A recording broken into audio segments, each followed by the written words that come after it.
That's my baby. I'm dying. That's my baby. We're going at it at 110%. I just want 5 minutes of happiness, please. Just give me 5 minutes. And they did it! They did it! Left, feet left. What the hell was that? Oh yeah! What the fuck are you talking about?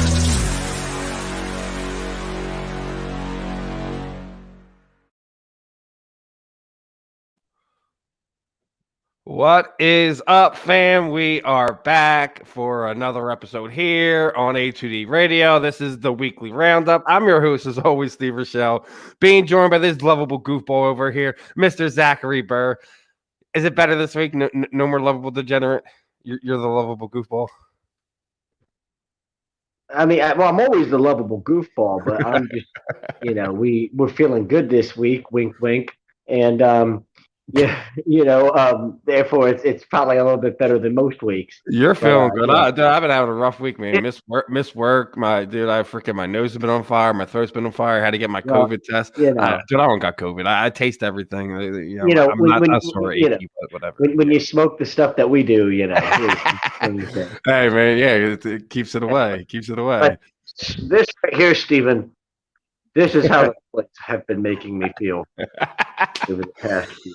Oh man! Obviously, we're gonna have a lot of fun tonight. We're gonna be talking some UFC 161 preliminaries. You got Phillies own it right here in our own backyard. Pat Sabatini's gonna be making his UFC debut. Obviously, got to talk about that. Phillies are gonna be going live here within the next 5 to 10 minutes. Go to get the Colorado Rockies, and obviously. We'll get into some Sixers. We'll do a variation of what we think will happen in our top 10 to 15 picks in the NFL draft. Zachary has been well on the record say he hates mocks and really doesn't want to be a part of it. But you know what though? I thought about it because I hate mocks. What an opportunity tonight, right? Like. I hate mocks, which means you've given me an opportunity to be obnoxious and very, let's just say you've put it on a tee and given me the opportunity to hit a home run here with this. Let's do a mock draft. Be careful what you wish for, Mr. Steven. But yes, we will do a mock. Yeah, we're gonna do our variation of a mock, where we feel what we see in the top. There's no way we're gonna get through the draft, so what's up. We all know how that goes. We're gonna be joined by Eaztullah Kakar, gonna be making his BKFC debut. One of the first Pakistani fighters to be getting into the circle there for BKFC.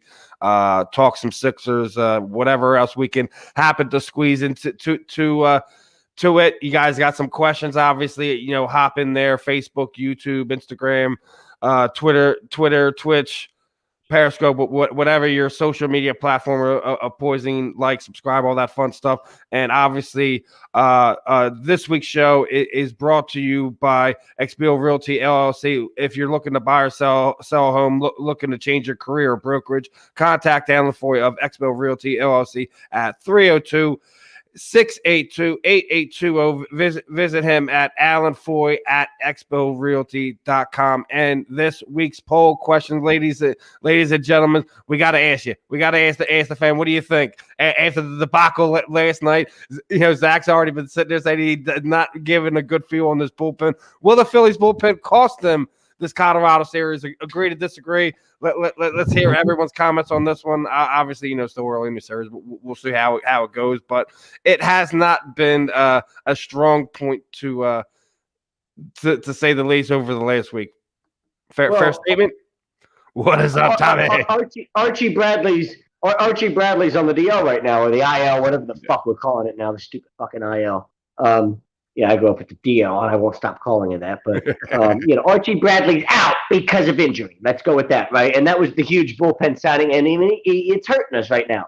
We're missing him, and he can pitch in a lot of different roles for your bullpen. And we just, it's hurting not having him back there. But yeah, I mean, forget about this series. This bullpen could cost us the whole season. if we don't figure this shit the fuck out. I mean, and it's better than it was last year, right? And we knew it was better than it was last year. But last year's bullpen was so historically bad that it was like the second worst bullpen in the history of baseball when it came to an ERA, for a pitching staff. So, oh yeah, it's better than last year. Well, great. That's like saying that like today's turd smells better than yesterday's or something. Like, you know what I mean? Like, it's just like it's not like it's you need better than just it's better than last year. And right now, it's still not good. Yeah, it's better than last year, but it's still not good. And how do you fix it? I don't know. I mean, we talk about the deadline with Dombrowski. Hey, we need to do something now, I think. You know what I mean? I think you need to figure out a way, and you don't – I mean, I'm not saying you need to go out and, like, give up – but you give up the farm or something like that. But you need to just go in and bring in a solid bullpen owner. If there's somebody out there on the market that you can figure out a way to get in here, you need to do it because it's still not good enough. So it's safe to say you don't feel that your middle reliever guys is anyone you feel safe with? Well, no, but here's I don't even know if it's the middle relief. It's still the back end of the bullpen because I really I think the bullpen has a lot more depth this year than it did last year. Like, if that makes sense, you know what I mean? I like the guys top to bottom in that bullpen a lot more than I did last year, but it just doesn't make any sense. I got Vince Velasquez starting the first game of a series in Colorado. Vince Velasquez either strikes somebody out or gives up a fly ball, and he's starting the series in Colorado, which is like the last thing you want to do is be a guy that's a fly ball pitcher in Colorado. I don't understand any of this, and I'm not sure who's calling the shots or whose decision it is right now. I'm assuming it's a little bit of everything, a little bit of everybody's decision. Dombrowski, whoever the fuck the nerd is, that's the GM that used to be a fucking player for the Rays and shit. Can't remember his name at the moment. And then Girardi. But, Spencer Howard went an inning and a third the other day and had 3 strikeouts, and you were like, ooh, that Leo, he looks really good. And then I got Vince Velasquez starting 2 days later. Why couldn't – I don't understand. I just don't think I understand the management of the whole rotation at the moment, top to bottom, as far as who's pitching when and where. How did we end up in a position where Vince Velasquez has to pitch game 1 of a series in Colorado? How did we end up in that situation? We needed to manage something better here where that didn't happen. And that was really, for the situation we were in with him starting, I can't be too mad about how everything played out, right? I mean, we didn't get shellacked. We were in a position to win the game, and, the bullpen blows it. But Vince Velasquez should never be in a position where he has to go 4 or 5 innings to try to start a game. He should be the guy that's going 3 innings in my bullpen. That he should be that guy. And that should be his role. And and you should be able to pitch him everywhere in the bullpen. If he's struggling there, pitch him in the middle relief. Pitch him in the back end. Wherever you can figure out a way for him to get guys out, do it, because he's got good enough stuff where if you designate him for a sign him or release him or something like that, somebody's going to pick him up and they're going to put him in their bullpen, and he's going to, he's a major league guy. He's just, he's not a guy that's like a star or anything like that, right? But he's a guy that fills out your bullpen and fits a role, fits a purpose. You need 7 or 8 bullpen guys, and he's a guy that can fit a role like that. But I don't need him starting in my rotation. That experiment was over 2 or 3 years ago, and here we are. Still, that should have been over in 2018, and here we are in 2021, still doing it. It's just silly. I don't understand any of it. Listen, we all knew what the conversation of last week. We all knew what we had getting into the season. We were hoping that we get a little bit more out of the back end of your starting pitching, so you didn't have to really rely on the middle relief as much to be wound up in these type of situations. But we are. It is what it is. I agree with you. We're still going to have the need some type of help via trade, etc. How are you going to rely on the back end of your rotation though when Vince Velasquez is the guy in the back end of your rotation? You see what I'm saying? Like I said, we already knew what it was walking into the season. But what frustrates me about it is it's almost like you're putting guys in a position to fail. Guys just haven't performed well enough. Well, he's not going to he stinks. Stop trying to let him start in the rotation. How do we end up here time and time again? That's more the issue here. Not that I'm not even mad at Vince Velasquez. He didn't be hey, you better start me. You know what I mean? Like that was like I'm not mad at him. He didn't decide that he was going to start game one against Colorado. The team started that. You know, they decided that. You know, so but that's what's more frustrating for me about it is how do we end up here? How does this become a thing? This should have all been figured out when we signed all these different names. Archie Bradley's first big guy in our bullpen, and we had Chase Anderson, and then fucking Matt Moore, and all these guys that we bring in, and the idea was supposed to be at least I think that like at the very least we know what like everybody has a role. We know what each guy's role is, right? Like that is right, Jake Frio. It is fight night, and Pat Sabatini's in the cage right now, and he's. I'm watching. I got it on here for you. He's looking good right now. You know, sports. If Pat just took a step back, he would have probably seen how that was a nice punch. That was a nice punch, but we'll see. Right. So who's on the ground? Who's the guy in control on top right now? That's Pat. Pat's in blue. He's on top. He's grappling's his thing more than his striking. That's why I like that punch right there. Right before he closed distance and got on top of him here. Dude, he's a sport sambo Team USA guy. His grappling is second to none. He's got Eric Purcell there in his corner. He's got Daniel Gracie there in his corner. So anytime you got a Gracie family member in your corner. Yeah, man. So he's still controlling that top position. I'm going to be Connolly's trying to pummel on her, trying to get a single leg to try to push Pat back, but he's too savvy for that. So he's already breaking his feet apart already. I'm going to be able to have this going live. You're going to have the Phillies game going live. Yeah, I'm going to. Because you're stuck in that Florida market. Well, I'll tell you this though. A couple weeks ago it was where I said, hey, I need Bryce to start stepping up and. His credit, Bryce Harper has been carrying this team on his back. Dude. Like I said, to the point, he might be on the 5-day IL for carrying this team for the past. Yeah, he missed the game because he had a sore back. I was like, well, no wonder he's got a sore back. He's been carrying the team on it for the better part of fucking 2 weeks. No wonder it's sore.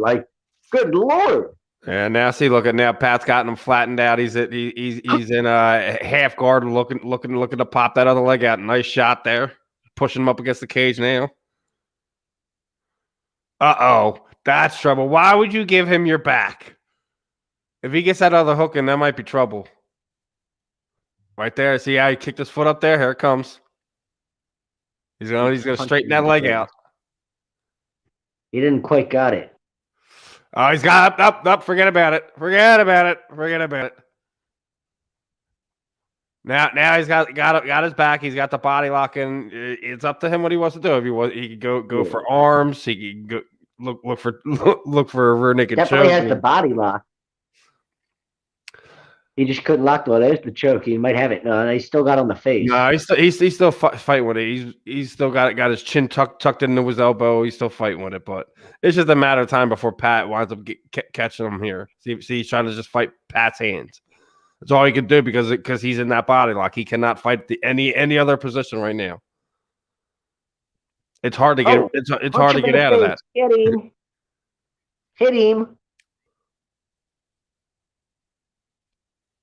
So he's trying to use the cage to prevent Pat from working that submission there. Ugh. Still smells like dirty garbage in my apartment. Good Where do you come up with this stuff, man? I got a candle burning and I just drank some Gatorade and it still smells like trash in here. So really? Why? Timothy, why? Just why? It's bad enough we're hearing about freaking Floyd Mayweather and Jake Paul. Why would you? How about that? Who thinks Mayweather's gonna take a dive? Who thinks Mayweather dives and get out of here? It'll be like Sonny Liston, like Mayweather's in with the mob. Yeah. Looks like he's gonna ride the round out here. Pat has that's a 10-9 round. Controlled the whole round. Got back control. Is controlled the position here. That's an easy 10-9 right there, or 10-9.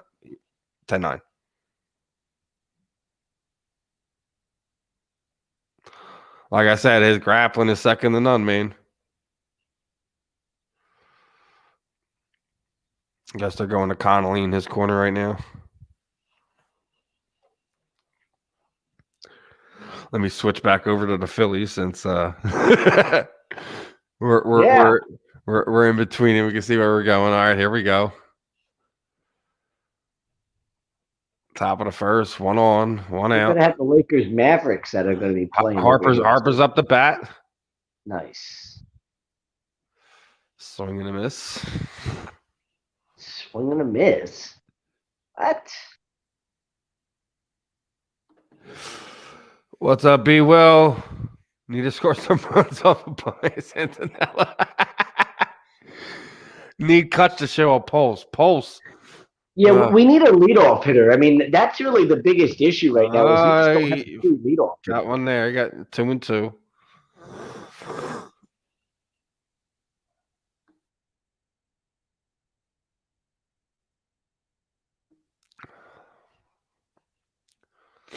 So let's see what we got here. 2-2 now. Struck him out. Low and inside. I don't know why he was swinging at that. What you doing there, Bryce? Well, lefty, low and inside, they like that. That's their wheelhouse if they can get their hands on it. Shh. Hush. Hush. They're going to swing at it a lot. Hush you. We can still hit them things.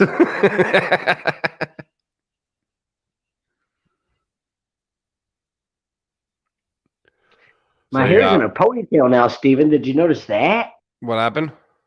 My hair's in a ponytail now. Oh yeah. It's not the wild man fro you've been going with? No, yeah, we had to find a way to keep it out of my face. So I'm sure that's not a personal choice there. I mean, there's going to be times I feel like I'm going to have to put it up in a ponytail here at some point. It's going to be so long, I'm not going to have a choice just because you don't know anything about that. And that's the end of that inning. Like just a weak ground ball from Romuto. Yo, who's what? Wait, damn, who's got control here? All right, let me flick back over here since it's between innings. Bats on top again in side control.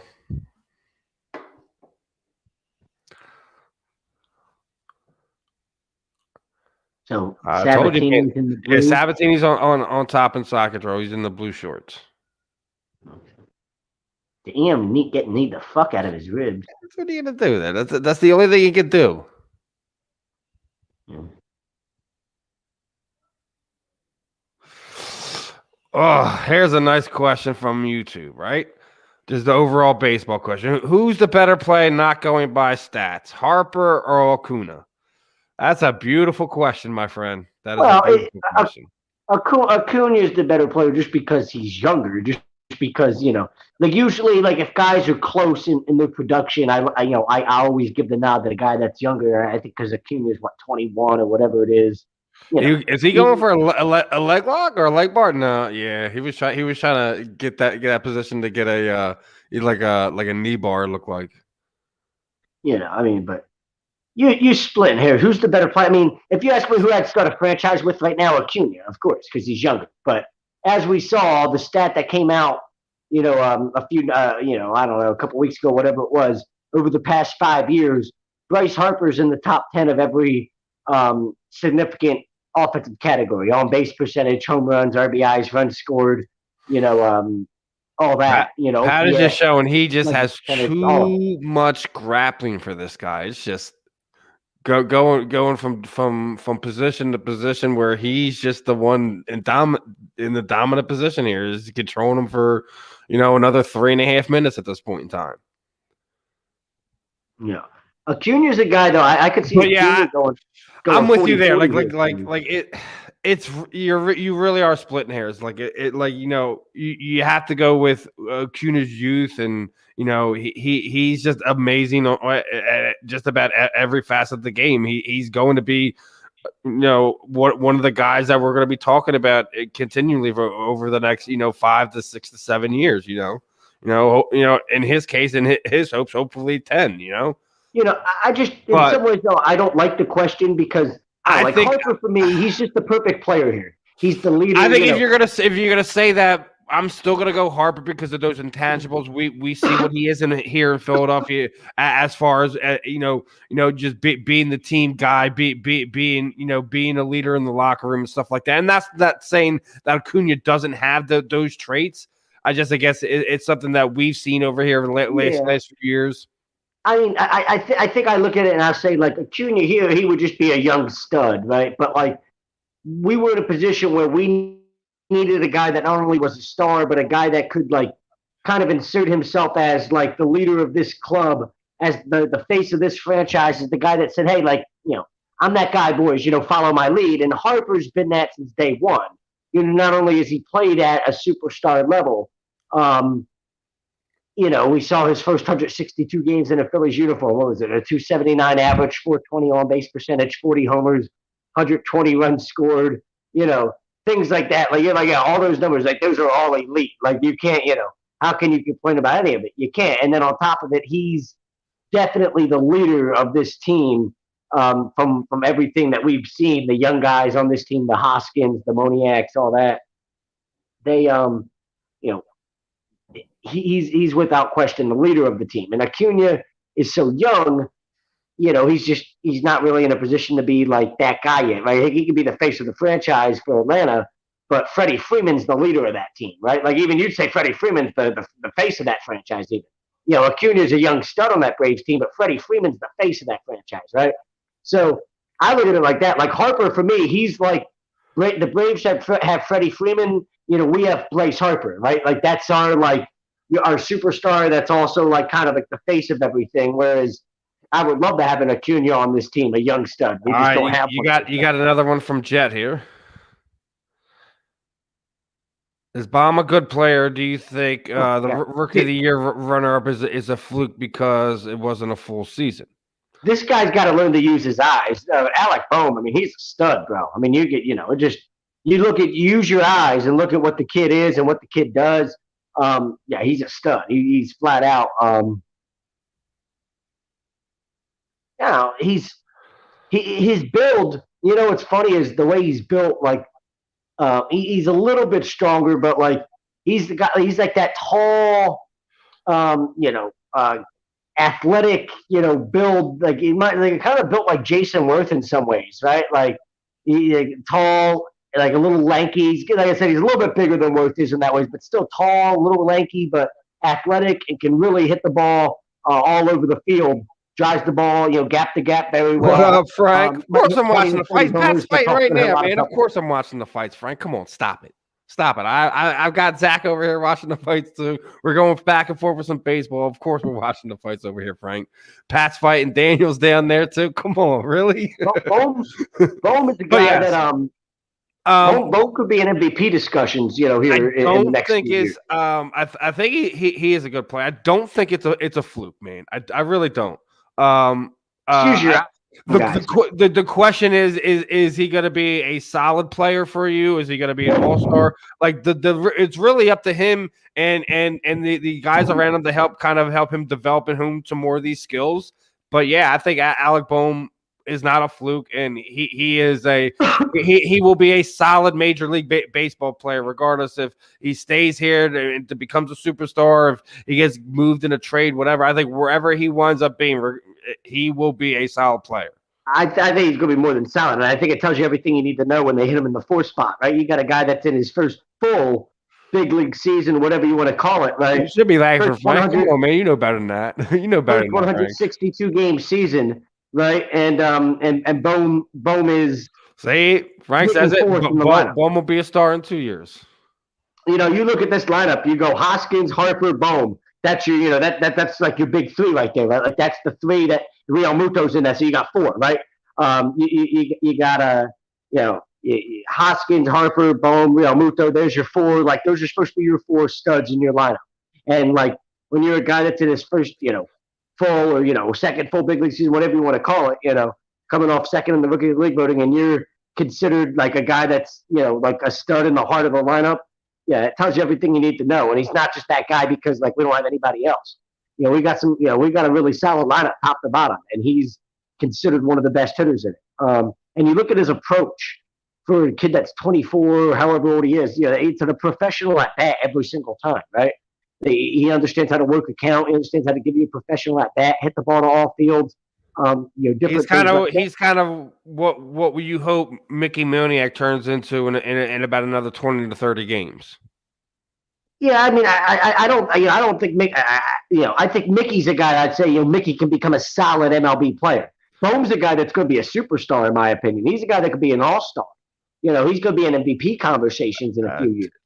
Yeah, we've already been harping on that. We were harping at that before the season. I was apprehensive about things. Zach was the one to get me to buy in. Like, listen, they'll be all right. They'll be all right. Well, but now that bullpen is hurting us. I mean, let's be honest. That's really hurting right now. Yeah. That was the biggest bullpen signing of the offseason was Archie Bradley, and he's not pitching right now. And we're seeing how much it's hurt.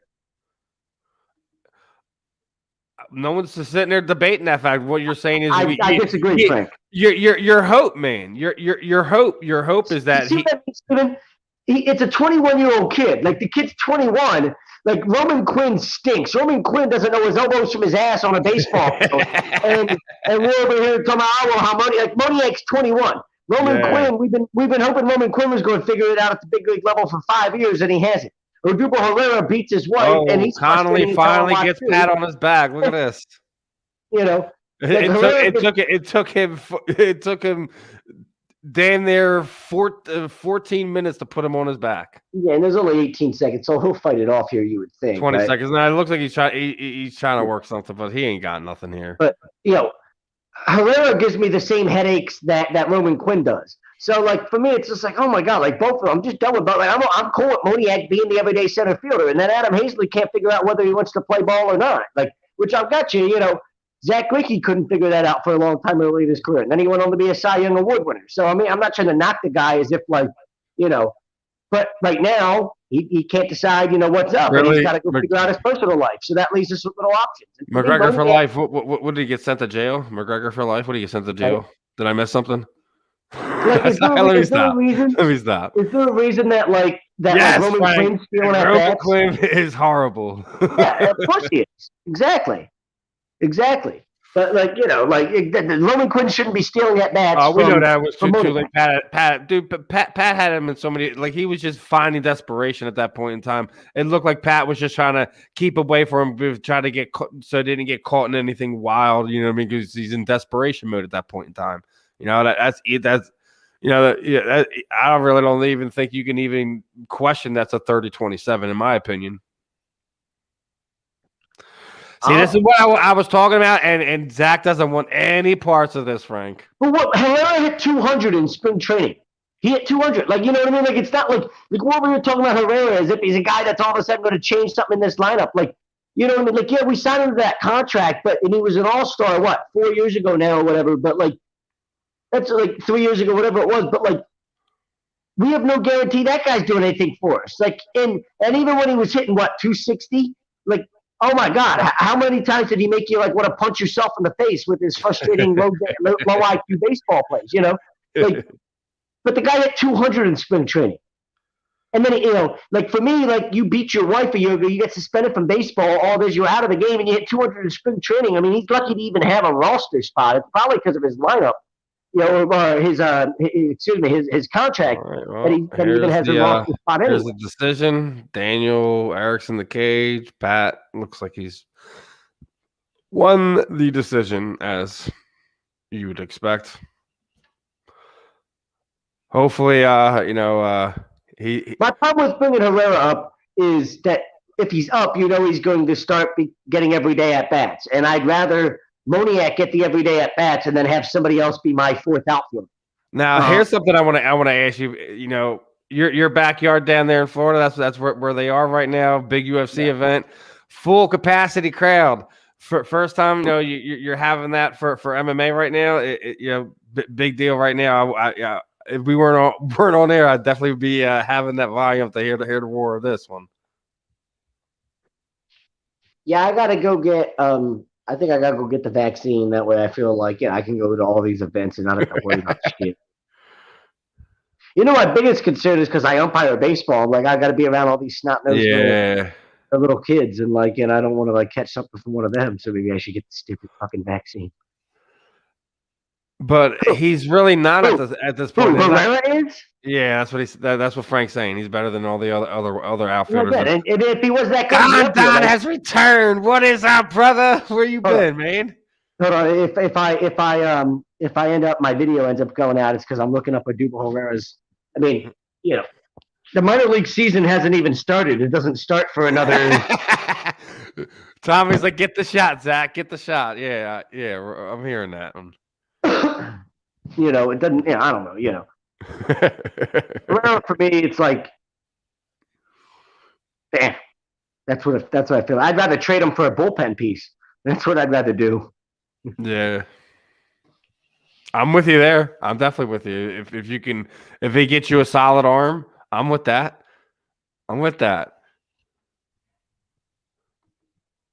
Chilling with the fan. That's all that matters, brother. That's all that matters. Draft day's coming up. What 4 or 5 more days? Almost there. How you feeling about your boys now?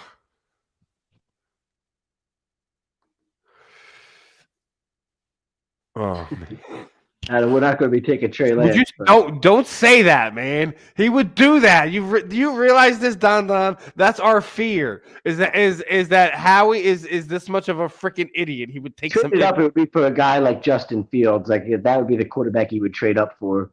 But I'm telling you. Telling you. Yeah, I'm with you, Tommy. Phillies do absolutely need this one tonight. We're having some bad pitching performance. You need one from Morale tonight, right?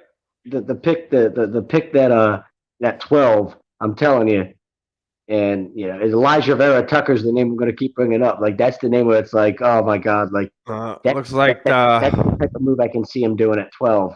And not that it's going to end up being a bad pick, but just like, how the hell can you take a guy like that over Parsons and Sertan and shit like that? That's what I'm more worried about. That's Frank. That's spring training, man. Come on, stop it. Hitting home runs in spring training. I don't want to hear that.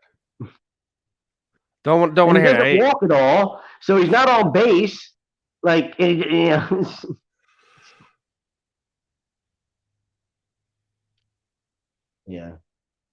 We're a mess of an organization is what we are. We're just fucking gross. Yeah, Frank, with the quarterback factory. Yeah, need this one with Nolan Hill. Absolutely. And they're already down 1. Yeah, you got your ace on the hill. You need one. That's definite. Well, that's rough, man. That's rough. So do you want to start getting into some of the our mockness? Do you want to talk a little bit more on this baseball team? What do you want to do? You want to get into it? A mock if you want. I mean, the team is what it is. What else it bring? Yeah, I'm with you. That's Alabama. That's another good name. I forgot about him being out. Yeah, I mean, that's another good one. Bradley. I mean, both of them guys being out is really, really hurting this bullpen right now. The lineup it needs to come around. You know what I mean? But I mean, I wouldn't say they're putrid. That's not fair. But what I would say is fair is outside of the big 4 that we talked about: Hoskins, Harper, Bohm, and Real Muto. There hasn't been much else there, right? Like, Kutch is struggling. Segura's not even in the lineup. We haven't got much from center field. Historically bad from center field. Historically bad from center field, right? So it's just, I don't know, everything about it. We've got 4 spots in the lineup that are really producing. Outside of that, nobody else around them is doing anything, or at least nobody else around them is playing up to the potential that they could, right? Or playing up to the level that they could. That's hurting you. But I wouldn't say it's putrid. I would just say it hasn't come around the way that it needs to yet. But still, the lineup's been good enough where, like, even last night, like, you could win that baseball game, right? Like, that's a game that you should win. Like, I don't know the lineup future. Like, we should probably have 3 or 4 more wins, 5 more wins right now that you could chalk up and say it's probably more because of pitching than anything else that we don't, right? Like, not the lineup.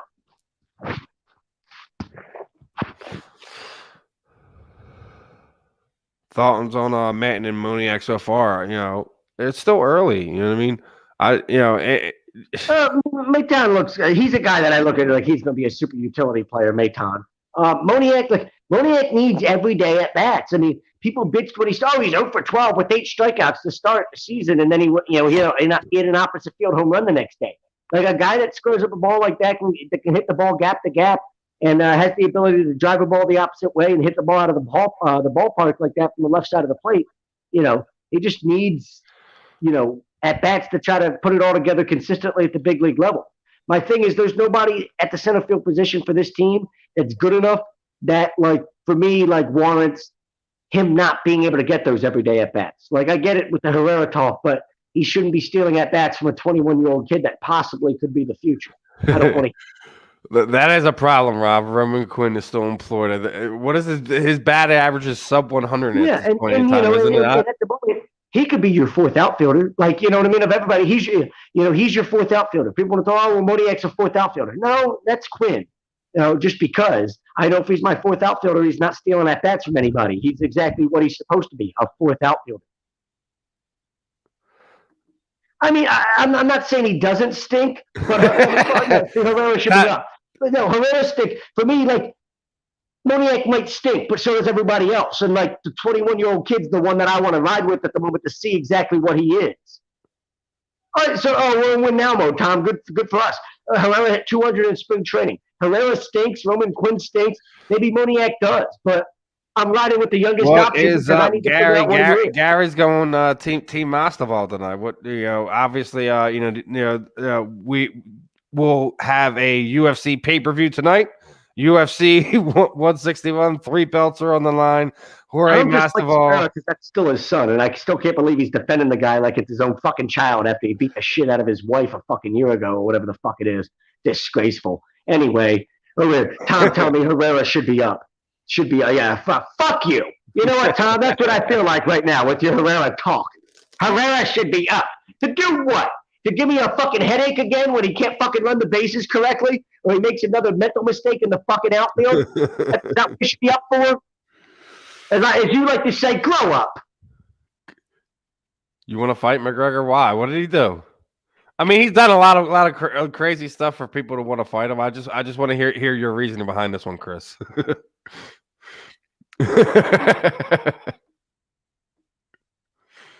Oh man. But I guess real quick while we get a moment. No, real quick. You can get into that 1 fucking second. But Tom telling me that somebody stinks after, like, how many games has Moniak played in the big leagues? Grow the fuck up. Tommy, you're better than that, too. The fuck. Way better than that.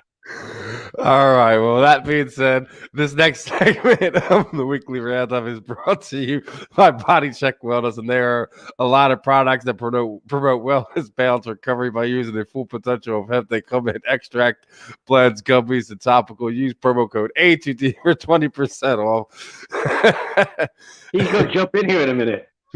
Start going the fuck off. All right, what we got here? Yeah, that's kind of the way I feel too. Like, I love Jorge. I hope he wins, but I really, heart is rooting for Jorge Masvidal to win it. But the betting man in me, the MMA man in me, is feeling another Usman win. At least. Yeah, this Lakers team. What's up, Chromie? Yes, it is fight night. It's Phillies night. We're gonna be joined by Eaztullah Kakar, the bare knuckle boxing guy. We're gonna be doing our makeshift NFL draft here in a few moments after we get through a few more things here in a minute. Here, you just can't stand him. I mean, that's fair enough. That's fair enough. So what are you gonna do? You're gonna fight him? Like you're gonna fight because you can't. I can't stand a lot of like. But Conor McGregor would kick your ass. Like, I don't understand what the hell I want to fight him. Gary, we're going back and forth between just doing some preliminaries. We're going to be doing some Phillies, doing some UFC. I know Zach is currently watching the UFC right now. I'm doing the baseball sides of it.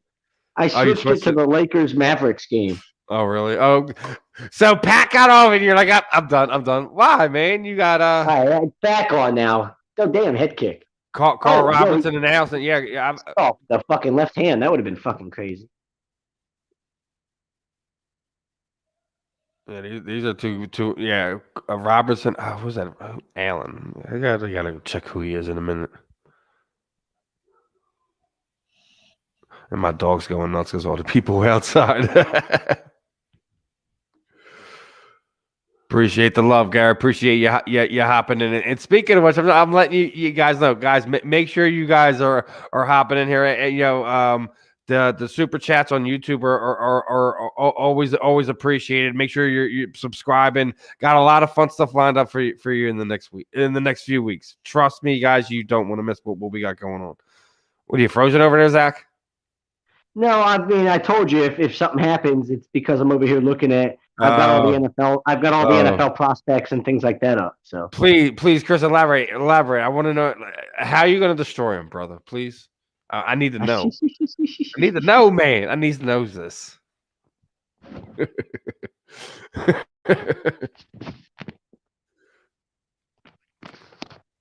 But so you're looking that up right now. So, do you want to start getting going on our mocks? It's just get on going on that, because obviously, the first handful should be fairly easy to go through. Yeah, I guess. I mean, I guess you start number one, man. You think anyone but Trevor Lawrence is not going to go number one overall to the Jets? Sure, I think Trevor Lawrence is a lock for the top pick. No chance of somebody try to make a trade and entice them out of it, saying, "Hey, we're not going to pick Trevor Lawrence, but we want our guy." Urban Meyer is there. I mean, they hired him for a reason. They think Trevor Lawrence is going to be the face of this rebuild that Urban Meyer is about to go under in Jacksonville. That's how they feel. I mean, maybe they're probably right. He looks like a really, really good player, but I don't know. You want to hear? We can go through the mock draft because it's all right. So number one, he's going to Jacksonville. Jacksonville's not going to move from there. That's the end of that, right? Right. The Jets are at 2, and now that they it looks like they're going to go quarterback. It looks like they're going to go Zach Wilson. That's why they Darnold and all that's been traded and yada yada yada yada. Looks like they want to they're in love. I think I'm in agreement with that. But both, we go 1-2 quarterback Trevor Lawrence, Zach Wilson. I think that's fair. Yeah, I mean, it just from everything it looks like the Jets are in love with him as a prospect. That's why we heard that Howie wanted to trade up to 3 to try to get Zach Wilson. I'm with you there. Therefore, I'm with you there, Gary. Someone has to put that kid in his place, but. How about watch Mayweather take a dive during that fight? He's going to just absolutely like. So Bill's hopping in there. He's saying Jags are getting. Come on, Chris. No way, man. He's got good ground game, man. What are you doing? Chris has been drinking. Jets Wilson, I'm with you there. Now Frank's hopping in here to say Zach's going to be better than Trevor Lawrence. What do you think about that one there? He could be. Here's I don't know about better, but here's going to be the thing with Trevor Lawrence. It's going to be so hard for him to actually live up to the hype because the hype has just been so ridiculous. You know what I mean? Like, not that he's going to ever, not that he's going to be a bad player, but like, you understand how this kid's got to be an all-time great in order to live up to the hype, right? Like he can't just be like a good quarterback.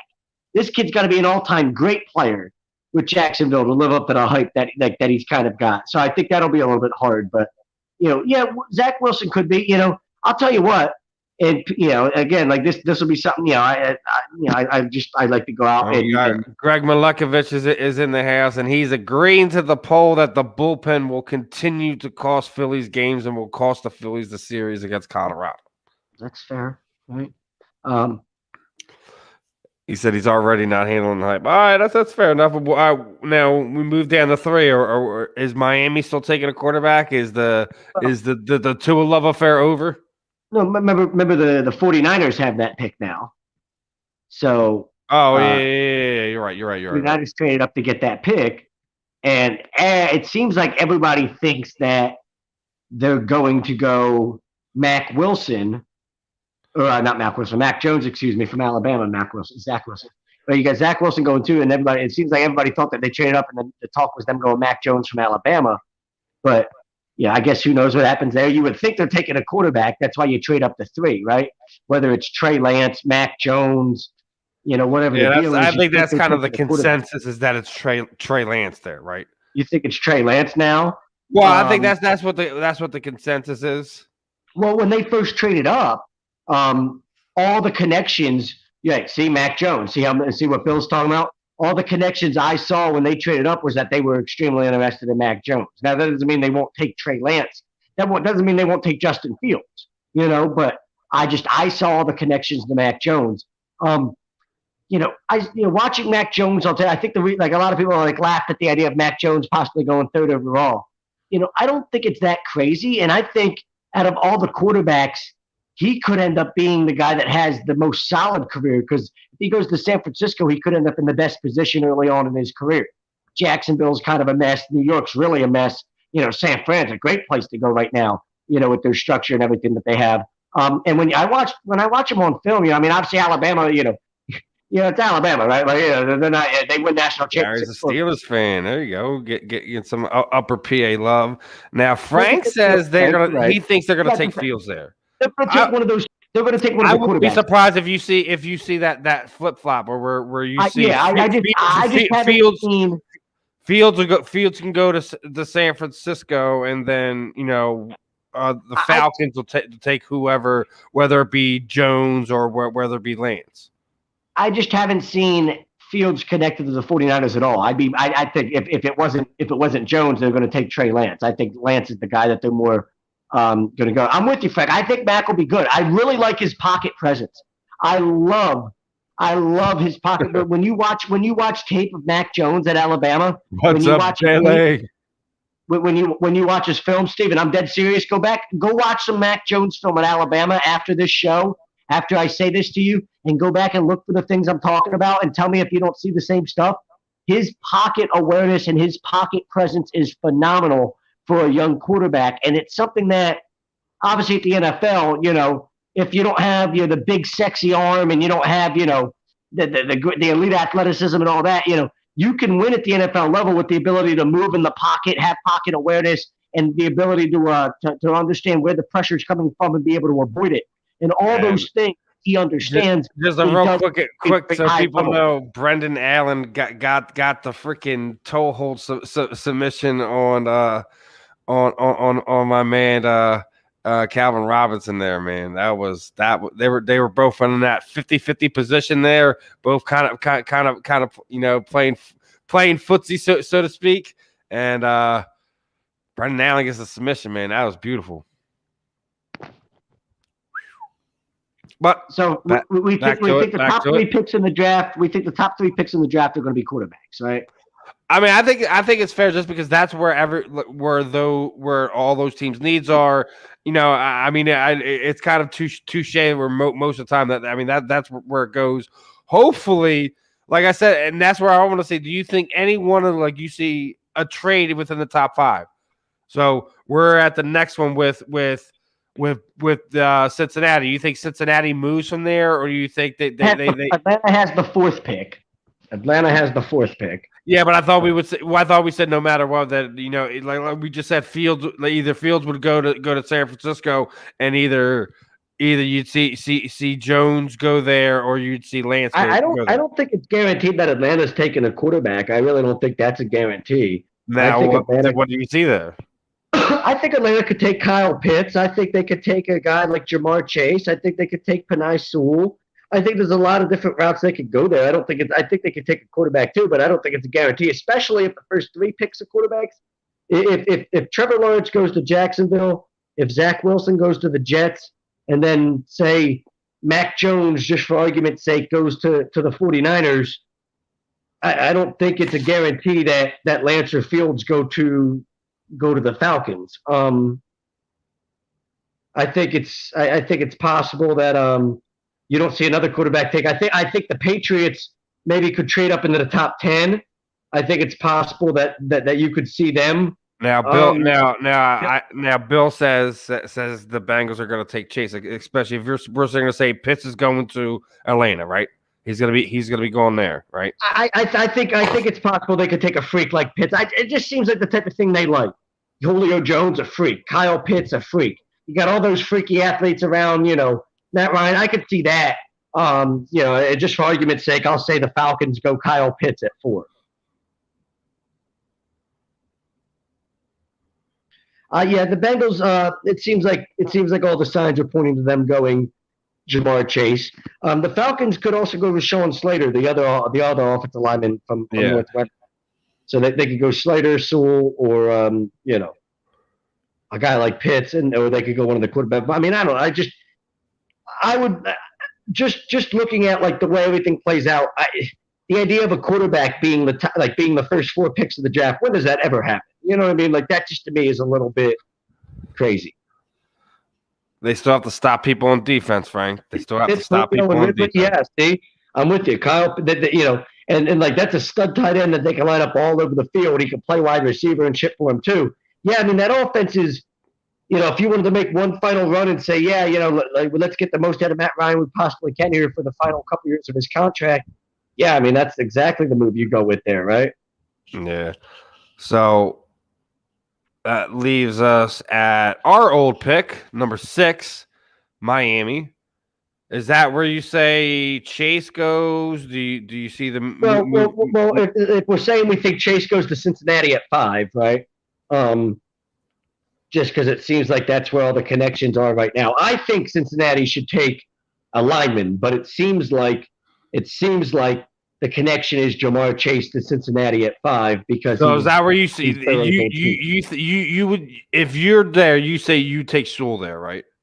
If I'm the Bengals at 5, I'm taking Slater or Sewell. I'm taking one of the 2 offensive linemen, either Rashawn Slater or Penei Sewell. But it looks like the Bengals, with everything connected with them, we hear all this stuff about them taking Jamar Chase because of his connection with Burrow. But that could also all be smoke and mirrors, right? Like you never really want anybody to know who you're going to take, right? So if we hear all these connections to Chase, maybe they are going to take a lineman. But Burrow got his leg stepped into because they don't have any protection up front. So why would you not go take one of the 2 linemen? Like I just don't fucking get that. But we'll see. Who do you think the Bengals take? Who do you think they take there? I'm with you. I think it's lineman. I know a lot of people are thinking the playmaker, but I think the lineman. I think Sewell does go there. You think Sewell? Okay. So then you got the Dolphins at 6.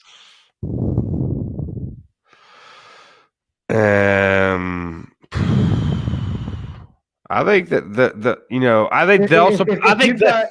I think that they'll be the surprise there, and you could see your first cornerback go or someone like there. If the Bengals take Chase, I could really see the Dolphins taking one of the 2 linemen, Sewell or Slater. If the Bengals go Chase, because I think if you've got Tua and you're the Dolphins, you're saying, okay, what do you want to do? You want to obviously protect the guy up front as best you can. If the Bengals go linemen, if they take Sewell or Slater, then I could see the Dolphins taking Chase, as a guy that's another playmaker to have out there outside of Devontae Parker. Yeah, I'm with you, Frank. I think the Bengals do too. We're having 2 different conversations here. What do I think the Bengals are going to do, and what would I do if I'm the Bengals? Right? Like if I'm the Bengals, I take a lineman, but I don't think they will. Now let's go to what we're at 7 now. Yeah, who do you think the Dolphins take at 6? Because you got the Bengals taking a lineman at 5. So who do you got the Dolphins taking at 6? Chase, the receiver? Who would they be taking? Yeah, I think that's where Chase goes. Okay. So then who the Lions have 7, right? Yeah. So we still have Mac Jones there, and I think that's probably where you see the Patriots go, right?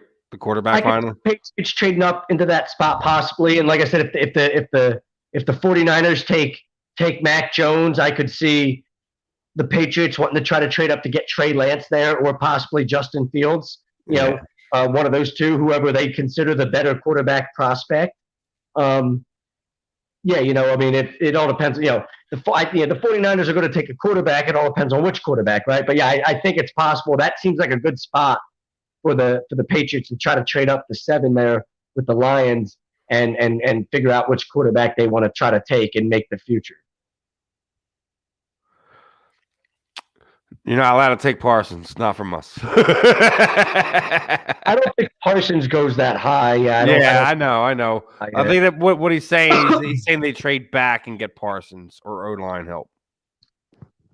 I don't know. I mean, I could see them taking a guy like Surtain or something too, because Belichick's such a defensive guy, and having like if I can't have a sexy offense, like what a great idea if I got Stephon Gilmore on one side, Surtain on the other.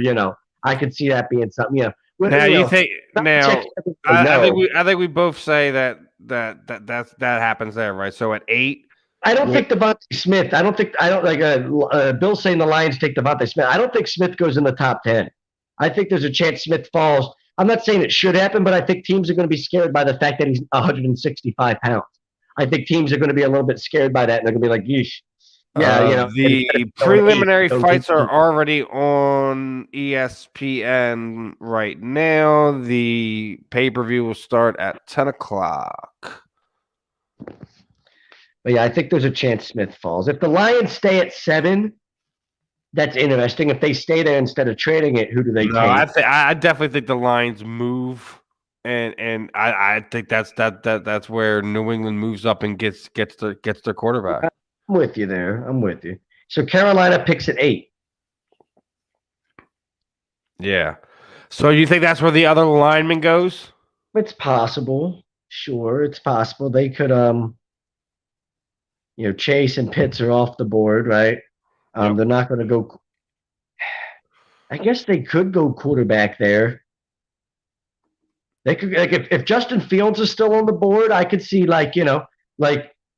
whichever quarterback's left at that point. Bill, all right. Bill comes in here with a crazy one, right? Look at this one. So he has Carolina trading the 8th overall pick to the Eagles. That could happen too. I mean, we've been talking about the Eagles. There's been talk about the Eagles trading back up. The Lions were obviously a team connected with the Eagles there, right? The possibility of that. That's possible. The Lions, the Panthers in that area, if the Eagles were going to trade up. The question, you're saying they trade up to get Surtain in that position. Because there's a lot. I do see a lot of connections. A lot of these mock drafts have the Broncos connected to Surtain, so that's possible. Yeah, I could see that. Listen, I think just about every one of us have kind of set our affections on Patrick Surtain Jr. We all have that. That's who we want. We want somebody to pair on the other side. Go ahead. I think I'm cool with staying at 12 because I know a guy like Michael Parsons is going to be there. I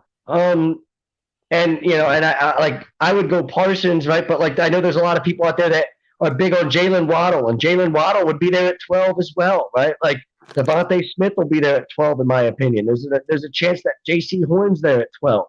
There's a lot of options. I think you could stay there at 12, and you have assets. It's a deep draft. There's not really a lot of I'd say top heavy, but there's a lot of 3rd, 4th, 5th round guys where you got to try to hit on some guys this year. So we got the 3 first-round picks next year. Unless you can find a way to get a 4th. If you can get a 4th first-round pick next year, okay, go for it. Outside of that, I'm cool with staying at 12. I wouldn't mind staying at 12. I like Bill's plan only because I hear where Frank's coming from because there's rumor there's connected to Dallas.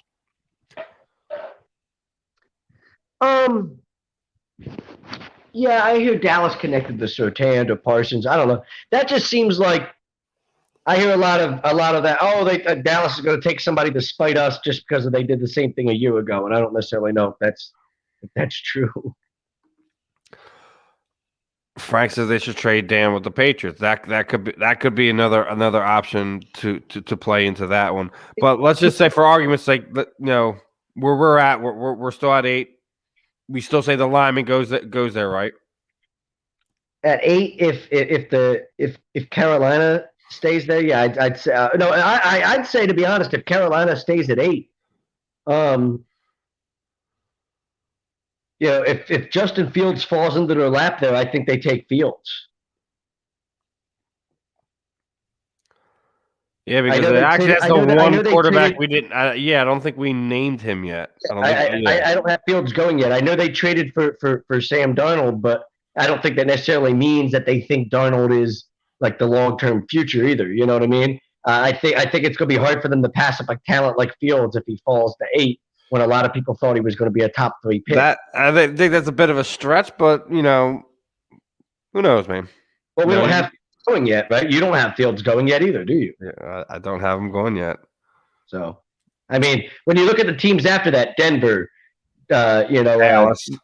Dallas, New York. I mean, maybe Denver could take him, but I still see Denver. I agree.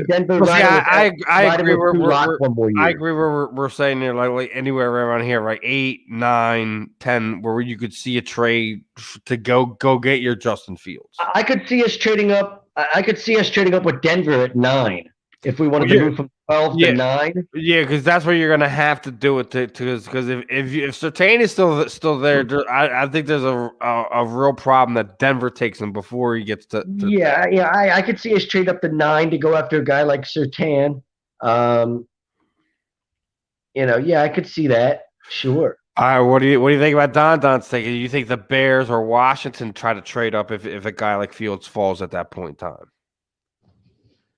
Washington, I mean, I guess it depends on what the asking price is.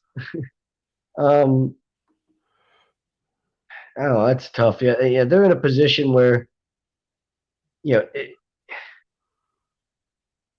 they could stay where they're at and somebody could fall to them. You know what I mean? Like, they really could. I don't know. That's tough. But yeah, I mean, obviously, you could see something like that happening.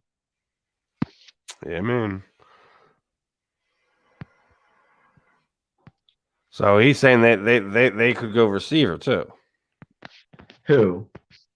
Bill. Well, I guess we're talking about Denver there. We hadn't gone Dallas yet. I don't think Denver's going to go receiver there at 9. He's talking about Dallas at 10. Dallas could go receiver. That's true. I think Dallas is more likely to go. We just seen. I should have went back to that a minute ago. If Dallas is at 10. There you go. You gotten some more production. You wanted something. You got it because the big Reese won homer 2-1 Phillies. Reese. Yes, sir. Nice. That was basically dead center field. I think that's why I'll even say, okay, if we're going to go I'll say the Eagles trade up to 9 and the Eagles take Surtain.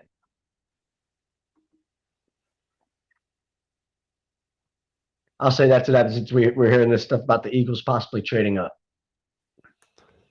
I say they trade like the 12th pick and like one of those extra 3rd-round picks to move up. Like if you're the Eagles and you're set on Surtain, you have to get back to 9. We trade the 9 to get ahead of Dallas. We trade the 9. We get ahead of Dallas to Denver's pick. We take Surtain, and then Dallas. It's possible Dallas still takes J.C. Horn. Yeah, I think either if the trade doesn't happen, that either Dallas takes Surtain or Horn, no matter what they're taking the cornerback, which we need as well. As why I'm making a point on that. It's possible Dallas could take Parsons too. Like if we traded up to 9 and took Surtain, Dallas could take Parsons. It's possible they could take Parsons. But us trading up to 9 means I think we're committed to the idea of Surtain at that point. Now, right? At this point in time, Devontae Smith is still on the board. You think he goes to the Giants? No, I think Smith's going to fall. You think he's going to fall out of the 15? I think Smith's going to fall. Yeah, I think he could. Yeah, I think he could fall out of the 15, the top 15. Absolutely. And didn't even realize where we were at. So real quick before we get going, the next portion of this segment is brought to you by the Counseling Center and Sunrise Detox. And many of us and our families deal with mental health addiction and issues, and we're happy to support the Counseling Center and Sunrise Detox. So if you need any help or you know anyone that need any help, please have them call 856-651-8117. But getting back to it right now, so you're saying Devontae Smith is falling out of the top 15 for sure. Yeah, I think Smith falls out of the top 15. I think if there's a lineman, I think if Slater's left on the board, the Giants might go Rashawn Slater. Now we haven't even talked about any defensive ends at this point in time either.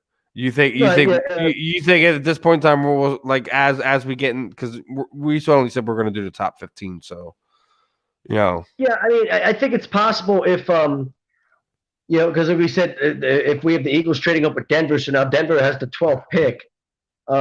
That's where you could see another receiver guy like Waddle or something like that go. Maybe Smith goes there. But like I said, I still have Smith falling. At 11, we're talking about the Giants at 11. Yeah. I mean, I don't have Slater going yet, I guess. So I guess I'll have the Giants taking Rashawn Slater. You think they take Smith? I think they could.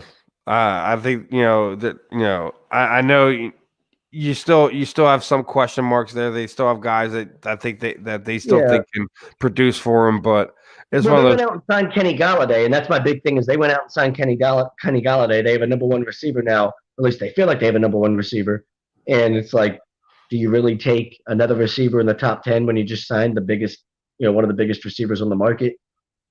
I don't know. Now, let's just say, for argument's sake, we don't get the trade and move up and get Surtain, and Surtain's gone, Horn's gone, and we're sitting there still at 12. Parsons. I'm taking Michael Parsons, and I'm not even thinking twice about it. I'm running to the podium to take him. I'm with you there, but I still think at that point in time they would go receiver and go Waddle. I guess they could. Like I said, if Surtain and Horn are gone, right? The cornerbacks are gone. Right. You would have to say that Waddle's the next guy, right? If you're looking at logical Eagles fan draft board, not crazy Howie draft board. Yeah, I mean, we read that the Eagles wanted Jalen Waddle and then Patrick Surtain. That was 1A and 1B, right? So yeah, I guess it would be safe to say that if we stayed at 12, they could go Waddle. But I could see Howie doing like a typical Howie nerd type of move and going Kwity Paye. The edge rusher from Michigan. That's like a total Howie type of move. I've already talked about Elijah Vera Tucker. How I think he could go to a guy like that. So I wouldn't be surprised if it's any of those guys too.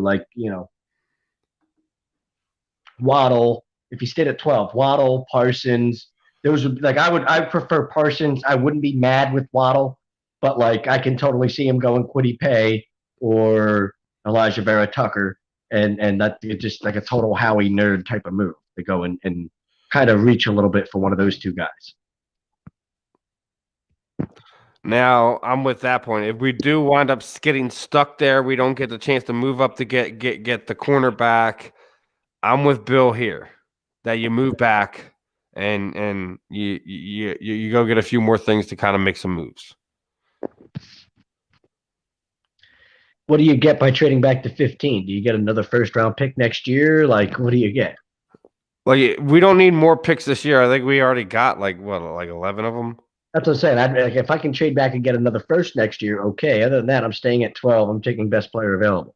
Because now you're getting to the point where, trade back to 15. And I mean, we trade back to 15, we're going to end up with Kwity Paye. I'm telling you. That's going to be the guy that we end up – it's going to be an edge rusher. That's a Howie move. You know what I mean? It's just a total Howie move. 15. If we trade back to 15, it's Vera Tucker or it's Kwity Paye. It's one of the two. It just is. You can guarantee it at that point.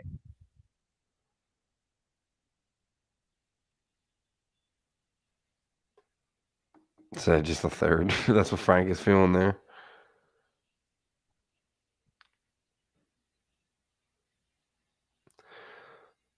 What are you feeling there? Anything else?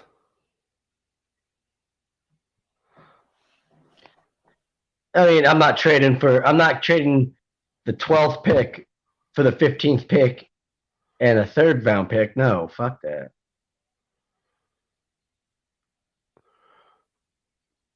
Now, let's just say we already got that. 12's out of the way. Right. We're going at what? 13 was that the Chargers, right? The Chargers is there at 13, yeah.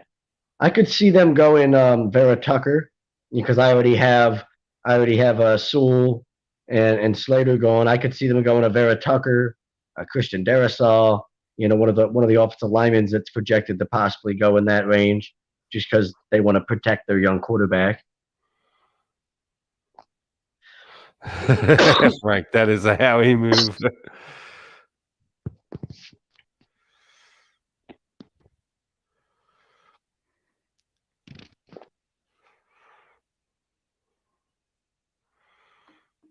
What else has Frank got? Or trying to get Eaztullah's having a problem here. With Chicago, so they can get Jones, and we'd get 20. Mac Jones isn't going to go. Well, you're telling Chicago can get Mac Jones. Mac Jones isn't going to fall at 20. But yeah, if we could get 4 first, I'm with you, Bill.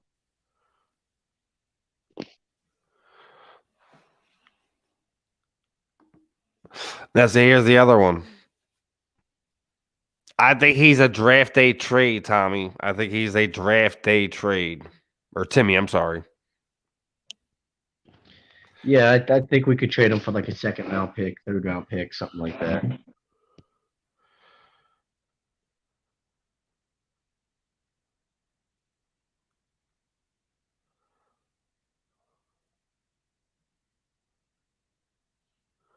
I mean, yeah, I could still see him being used for that potential for the Eagles to move up. First, a Zach Ertz and one of your later round picks to kind of use to move up or whatever. I still think he's moved. They want to draft it, in my opinion. Yeah, he just needs to be moved at this point. I feel like it's just one of those things that needs to happen. Yeah. Do you think it's a bad look all around if he's kept here another year? I don't know if it's a bad look as much as it just doesn't make any football sense. Like, you're not going to re-sign him, so you trade him now and get what you can for him. You don't kill his value even more. Like, yeah, but Mac Jones isn't falling to 20, my man. Like, that's what I'm saying, Bill. Like, I've got Mac Jones going third to the Niners. the Frank and Bill are in the chat here talking about making a trade with Chicago because we know that they let the deal with us.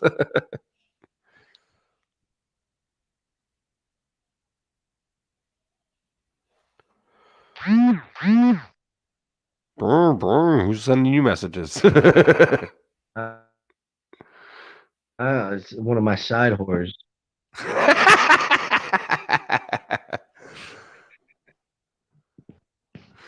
Oh man, does wifey know about this? She encourages it.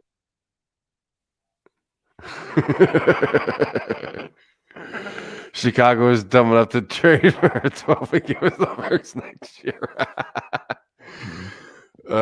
Possibly. Guys have been playing Madden too much. Nope. I think he should be here. There he is. There he is. All right.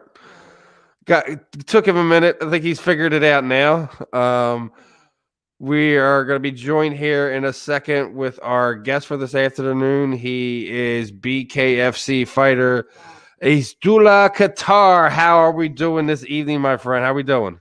Can you hear us fine? Yeah, I'm fine. Yeah, I am fine. Thank you, Steven. You hear me? We can hear you clear and fine, sir. No problems on our end. Yeah, thank you. Absolutely. First and foremost, I appreciate your time this evening, this afternoon, and wanted to have you on. Obviously, you got your fight lined up here with BKFC. You're going to be fighting against Chris Sarro, tough guy there.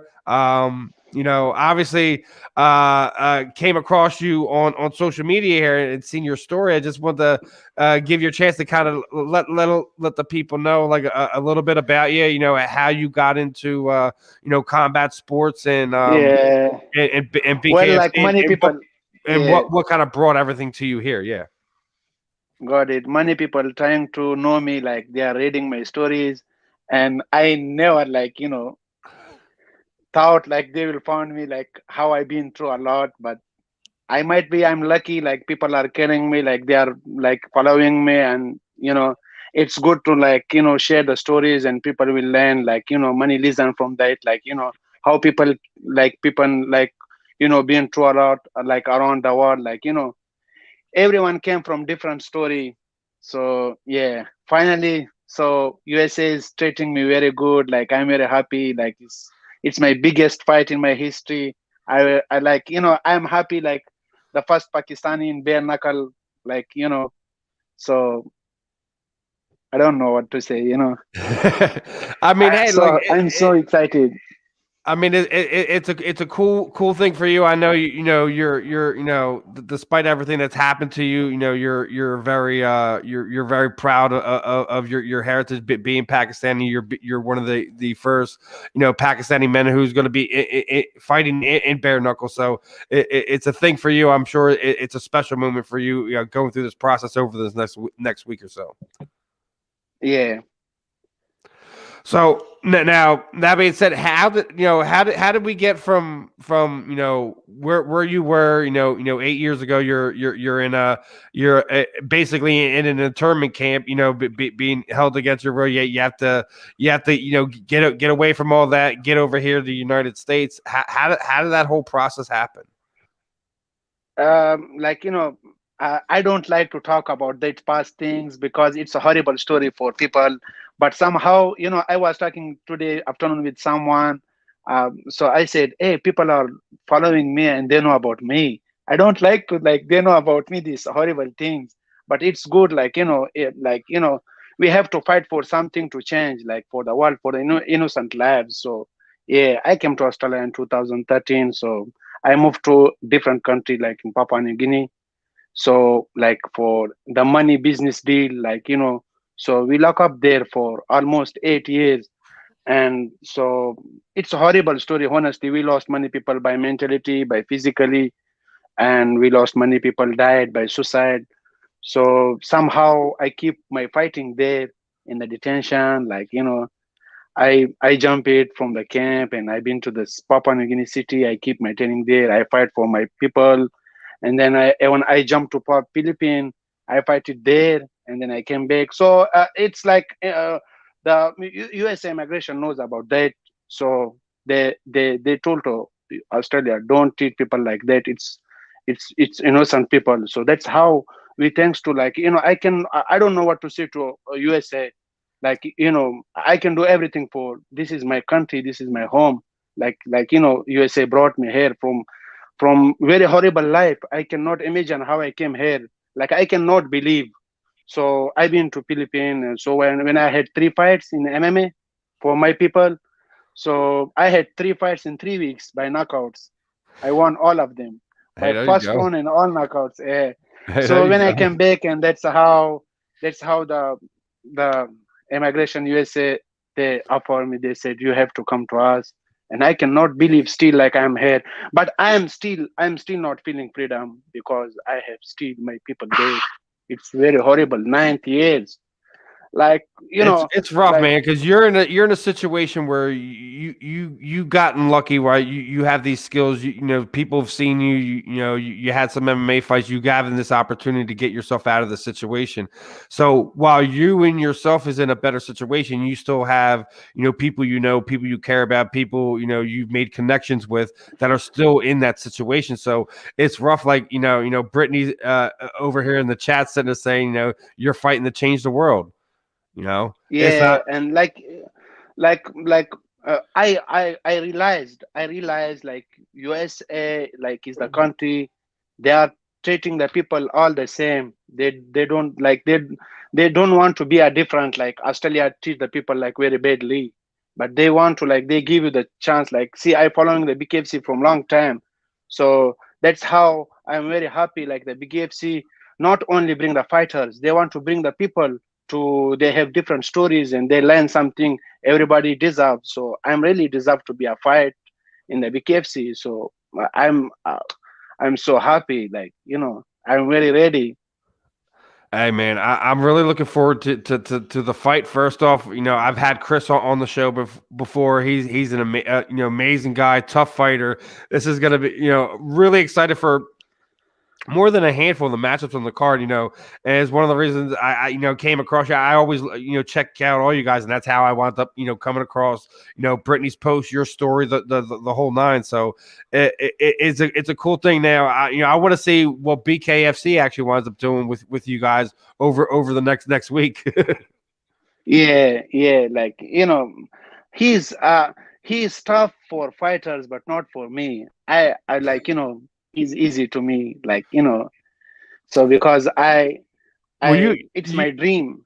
you see, you're fighting for something else. Like like a lot of these fighters that they fight for honor, money, whatever. You have a whole totally different They fight. So like we are very different. They fight for money. I fight for my own money. I spend my own money. Like I don't care about sponsor. I don't have nothing. I do my work and my my job, and I have something in my mind. Like I fight for my family, for my Pashtun people. Like I want to change my community, my society back in Pakistan. And like I have something inside in my mind, in my heart, but I don't want to show to people. Like I have to do something to people know and to explain like who I am. So So I guess to sit there and say, like, for argument's sake, you go on a run here, you put some wins together, make a name for yourself. Your intention is to go back and make a difference, in those people's lives, correct? I am, like I want to be a messenger.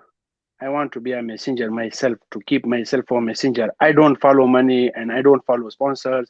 I don't care about people. I want to be a messenger for people. Like like like example, like my community back to my society and my village, like my back area. Like everybody is getting the guns. Like I want to change them. I want to bring to the light, from the dark life to the light, because I've been through a lot. Like the way how Australia government treated me like as a more than bad animal. Honestly, you cannot believe. I might be, you read the story for the Manus Island.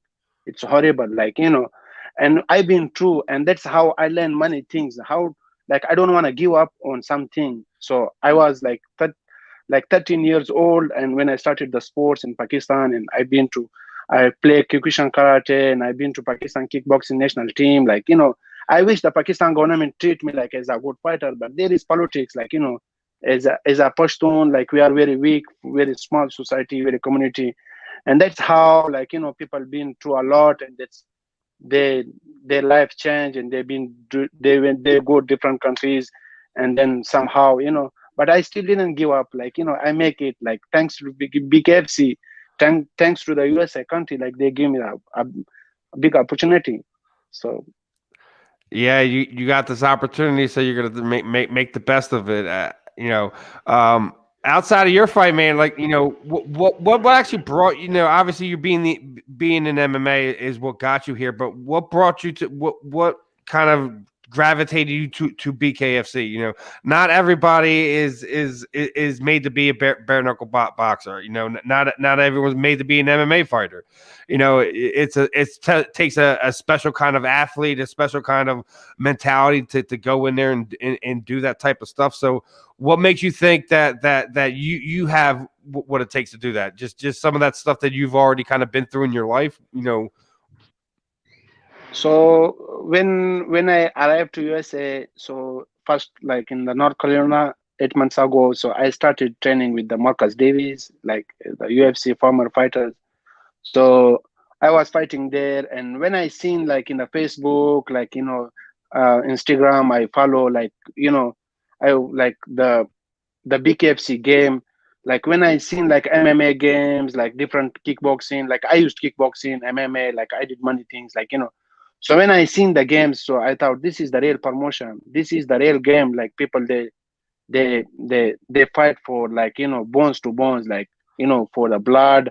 Everything is coming. It's a serious game. So, and then like I don't think so like the people will support me is like in MMA, in the different game, like in a big FC. So I seen, like, I am following, so that's how it's make me like something, like, very strong. Like, I seen the big FC, it's a real game. So I thought this is the game I should play for my people who is like still locked on in the, like, different, like, under politics life. It's like, so I don't know, but it's make me so strong, like, so when I seen that the net shock, I talk with the net shock, and I seen about the President David. So I feel like very positivity from the people in the comments, like, and I seen the different, I follow from long time. So that's how I became fan. I said I have to go in.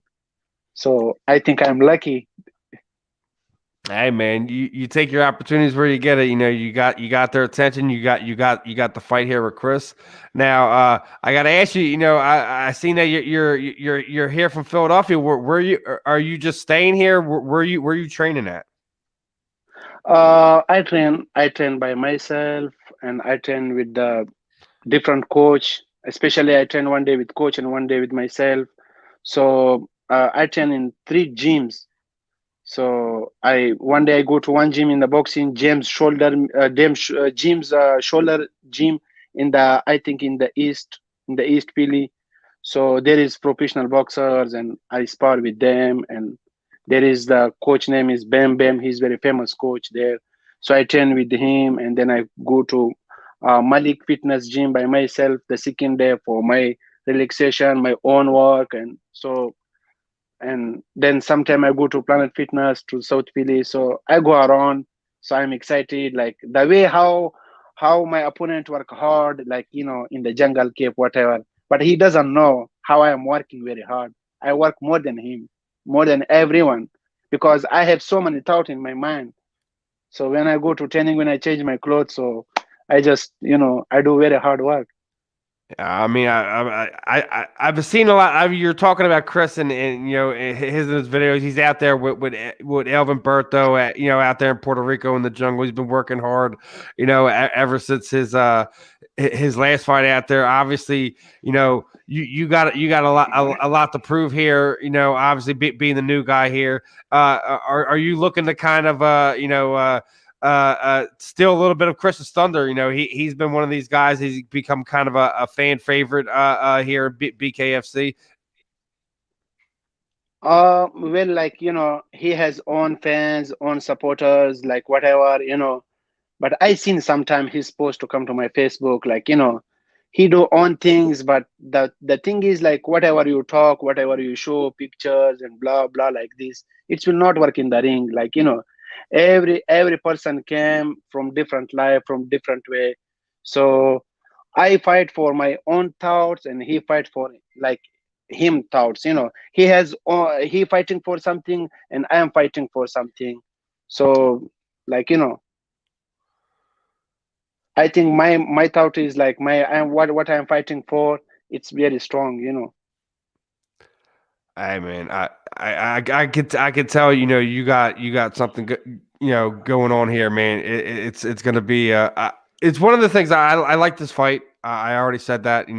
Is there any other fights that after you and Chris square off?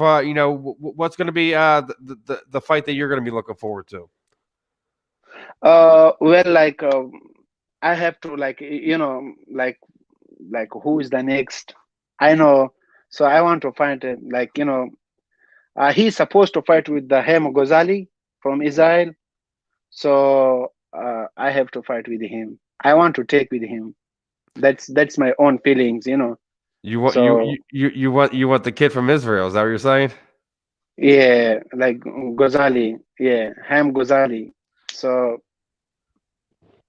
Hey, there you go. so yeah.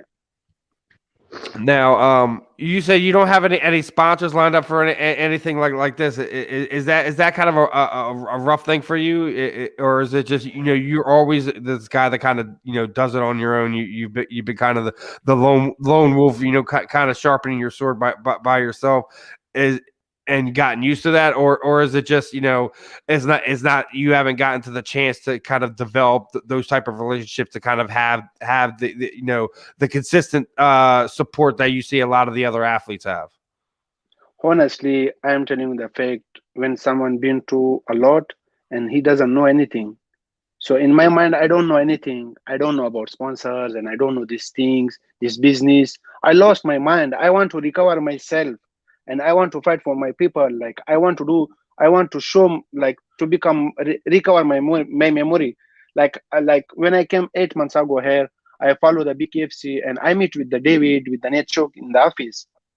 And I talk with them. I said, you guys give me the fight. I have my feelings and don't hurt me.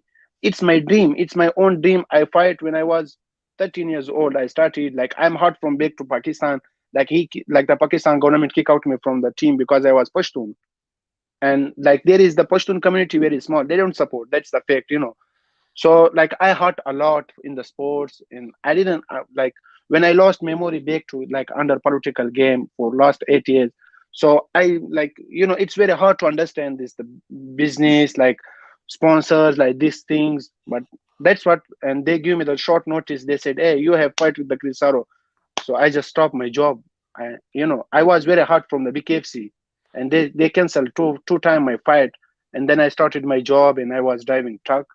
It's very horrible job, but I, like, it's make me very happy to help to the USA people. It's COVID-19, you know, the truck driving is very hard, like especially in this, like in this time, but it's helping. What I read the story and they said, hey, truck people have to help to the USA. So I said, oh, I am the first one, I have to help. So I started my job, and then when I got the notice, I just stopped the truck and I said, let's go training. So I recover myself in the training. So after fight, yeah, might be after fight, I will go to sponsors. I will find something, you know. I hope my life will change. Hey man, you know, you just need to find yourself a good manager, and you know get them to get some people, the right people around you to take care of you, man. Like even you have Brittany over here asking who's your manager. They should be helping you get some sponsors, make some of this stuff a little bit easier for you, man.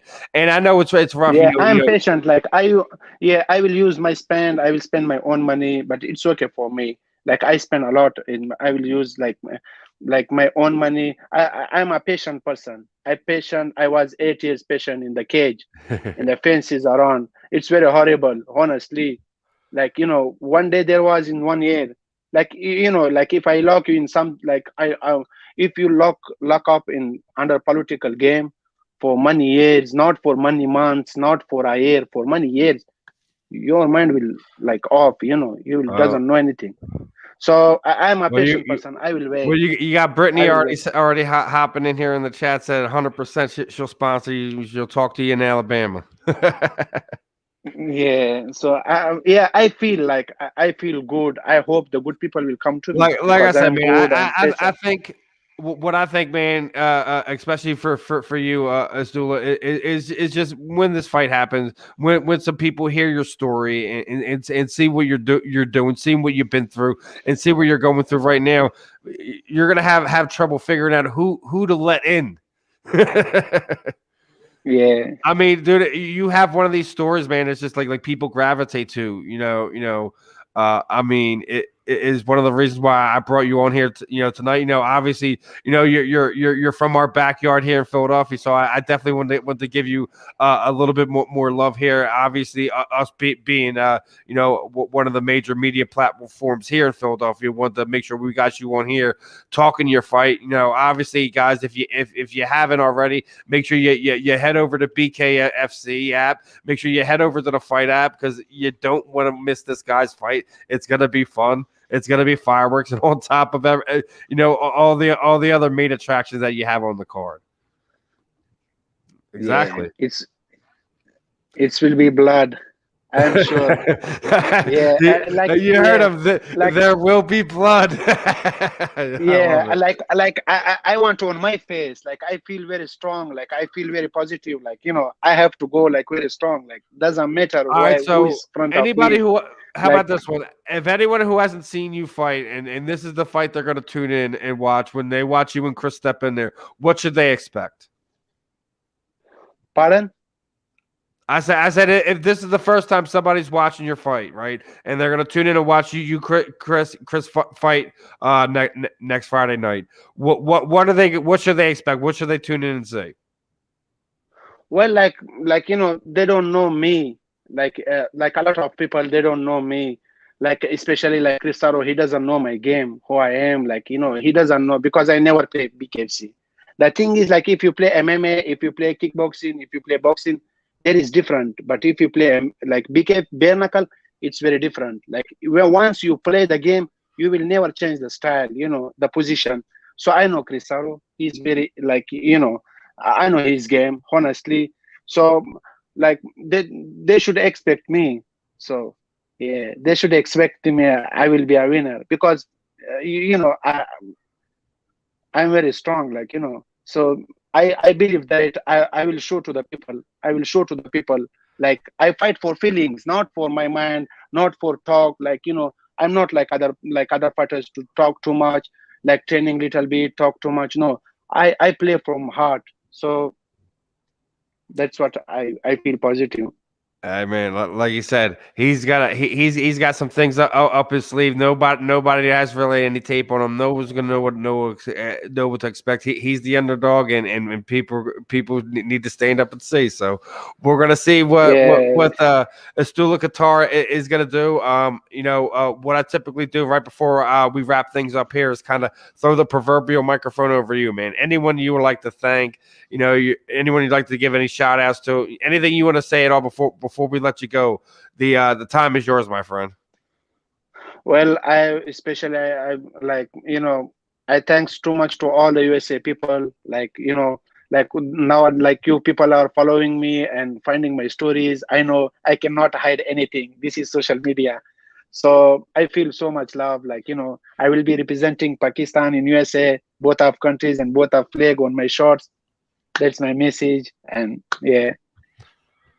Wow. I'm very happy from BKFC, and I'm very happy like BKFC just not bring the fighters, they bring the different stories, they give to chance to anybody who has a dream in the fighting career. So there is nothing to say. This is the big thing. All right, my friend. Well, appreciate your time tonight. First and foremost, best of skill for you in your fight against Chris April 30th. Again, guys, make sure you're heading over to that BKFC app, the fight app. Tune in. Eaztullah Kakar is going to be taking on Chris Sarro, and that is going to be one of the undercards to one of their main attractions there in Alabama is going to be another fun one. Eaztullah, appreciate your time. Best of skill, man. We'll definitely be catching up with you again here soon. Thank you. Love you, brother. Have a good night. You guys too. Enjoy. Talk to you later. Have a good one, man. Bye. Everyone. That was Eaztullah Kakar. He is going to be making his bare knuckle boxing debut April 30th in Alabama against Chris Sarro. That is going to be a fun one. Definitely one of these cool story, man. Basically, immigrant being, held down by tyrannical government, whatever, however you want to look at it. Escapes, finds a way to get out of it, and by the grace of just being a fighter in general, got him here in the United States. He's not just like that's not just like a profession for him. Like that's his life. You know what I mean? Like he's a fighter. Like that's what he does. This is his life at this point. He doesn't think of it as anything else. It seems like, you know what I mean? Yeah. Like, he's just used to this. Brittany hit it right. He's living the American dream right now. He has his opportunity in his hands right now. He can ascend as high as he wants. He could fall. It's up to him, man. He's got to just get them in the dick. Meanwhile, the Phillies are up 4-1. Who got the nut shot? Olivero kicked Brown in the dick, it looked like. Rudy. You got my man Rudy. Oh, he got teeped, but where was it? Was it Olivero that kicked him? The dude in the white kicked the dude in the yellow in the dick. All right, yeah, then Rudy hit Olivero. Oh, leg kick. He nearly went down. Yeah, these two are both nasty. They're fucking freaky. Both Athletic. nasty. Oh, hey, get him. Brittany's like groin strike. Yeah, we don't do that here. Brett, we let it all fly out, my friend. Oh, with the right hand. Oh, he fucked him up. Oh, he's gone. Got him. Good night. That's done. He's fighting with everything he's got. Yeah, Oliveira's a tough SOB, but Rudy's got some game. Another one of these tri-state area guys. So of course I got some love for Rudy here. Let's get him out of here. Get him out of there, Rudy. All right, we'll go back to baseball since you got that one on. I mean, they actually got my attention. My man's. I mean, they're throwing haymakers over here. So it looks like the our reverse psychology worked. The Phillies are up 4-1 in Colorado already. 82 pitches in the top of the 5th inning. Is that how you get it done, there, brother? Pitches. Nola has 82 or what? No, the Colorado's pitching. Oh, okay, good. Yeah, Nola don't got no 80. Come on, man. Say we need to 4-1. as long as possible. It was 4-1. Why would Nola had 82 at that point in time? I mean, you could still be having deep counts and things like that. I appreciate you hopping in, Brett. Make sure you keep back in here. I'll keep you informed when we get some. Oh, he's choking out. Oh, he got him. What do you got him? Did he just submit Oliveira? Hey, he just choked him. Oh, he's talking shit too. Rude boy getting at him. Yeah, man. Yeah, he was talking. He was going at it. Something must have happened. After. Oh, you see, and then you see freaking Dan, man. Yeah, he locked that shit in quick too, because the tap out was. I mean, that shit didn't take long. Let's see the replay real quick. It was like some type of rear naked choke with the left hand. I didn't see the left hand. All right, well, they're gonna show the replay him dropping him right there. Bloop, bloop. Well, that was just when you. That's right. Oh, that's when you just put him on rubber legs, and then here comes. That was the one we saw earlier. This is the one that put him down. This is where he gets to where he locks it in. That sleeper hold there, or rear naked choke, I guess. Yeah, it is. yes, rear naked. Yep, there you go. One arm in. He's trying to fight the other arm. Rudy gets the other hook in. Right there. Did he do a no arm? Did he do a no arm? Pretty much. Yeah. Stop it. Yeah. He choked him out with one arm. Stop it. Stop it. One arm. One arm. Just stop it. You got it. Yeah, it's some good shit. No arm. No arm in. It was just straight. Just wrapped it around the neck. Wow. Rudy Rude Boy Brown with the slick one right there. Wow. They fucked him up good. I mean, I told you that's why you don't need to. You know how those are my guys. I like the guys that talk shit. So. Yeah, man. Rudy's I like to kick somebody's ass and then talk shit about it afterwards, and he did. That's what he was doing. Like I said, something must have happened. Yeah, there might have been some talking. No, they were just talking right there. We'll see what happens in a second.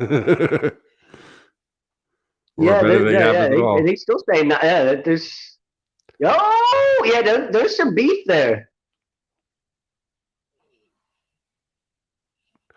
You just got you tapped out from a no arm in rear naked choke. I really don't want to hear anything. You shouldn't be saying anything to this man. Not a damn thing.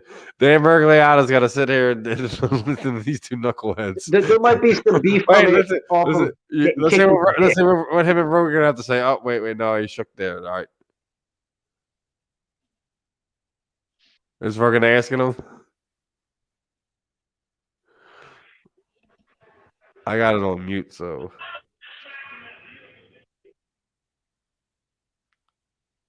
All right, I let's mean, get.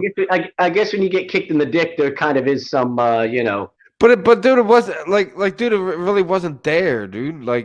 Come on, it hit him in the leg first, and then rode up. It wasn't like he got like. Yeah, I mean, well, that right. I mean, I'd probably be talking shit like I kicked your ass the whole fight too, because I did. I mean, I was hitting you, rights and lefts, and then you choked him out with one arm. Yeah.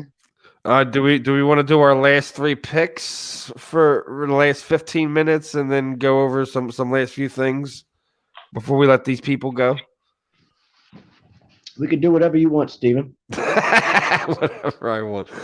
Well, dude, I gotta say, Rudy Brand should already be in there for submission of the night. That the one-handed rear naked choke. That's for people to understand.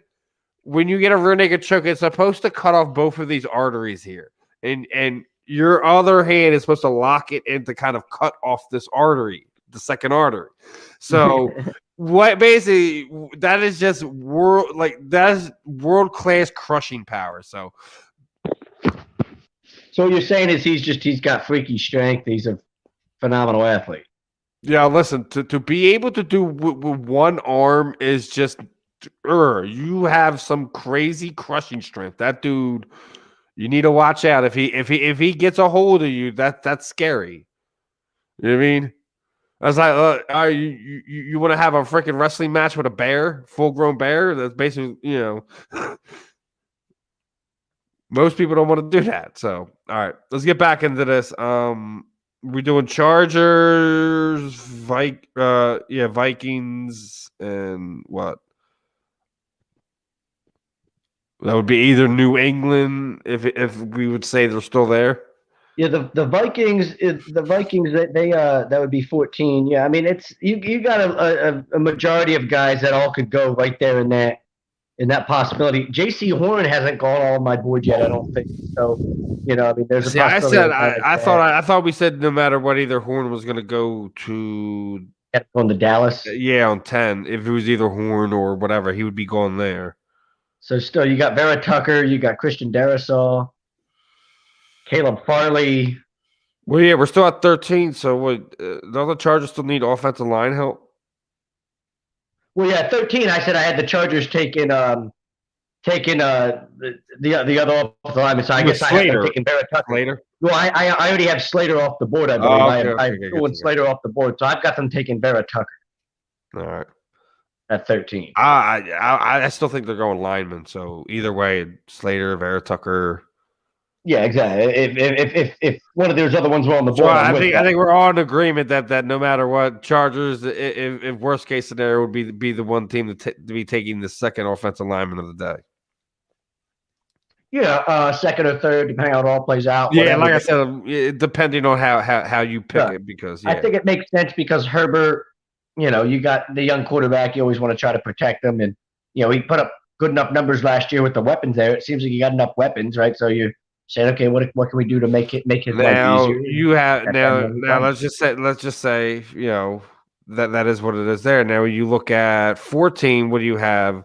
You could say that they still need it there. Parsons is still on the board there. They could still go edge rusher. Was the kid from Michigan, Payne? He's another guy that could go there. Does the other offensive lineman go there? Because they still look at linemen. Was that Christian Darrisaw? Yeah, they could go Darrisaw. He's, I guess, the guy that's moving up the board quickly. I could see them going, edge rusher like Kwity Paye. Yeah, I could see them going. If Parsons still on the board, you got to think it's hard for them to turn that down. Yeah, no, that's what I was saying. Like if they're still there, and we already, and from what we said, we didn't pick Parsons yet. So Caleb Farley, Parsons is my pick at 12, but we said the Eagles weren't staying there, right? So if we don't have the Eagles staying there, he's fallen a little bit. Yeah, that just seems like for the Vikings, they go best player available. They've got Zimmer, who's a defensive coach. Parsons just seems like the pick there if he's still on the board. Yeah, I'm with you. Like if Parsons still makes it to 14, there's no way they make it past the Vikings. Yeah, I'd be shocked. I mean, I'm shocked if he makes it past 12 and us. I'm shocked if he's You know, Yeah, but you're getting to the point where you're getting up anywhere past that. You're like, how's this kid still on the board? This is, it's kind of crazy at that point. yeah, the last one would be Patriots if they didn't trade up. Right, and we have them trading with the Lions, right? Yeah, I think we had them trading with the Lions. Yeah, we have them trading with the Lions because we had them going up to 7.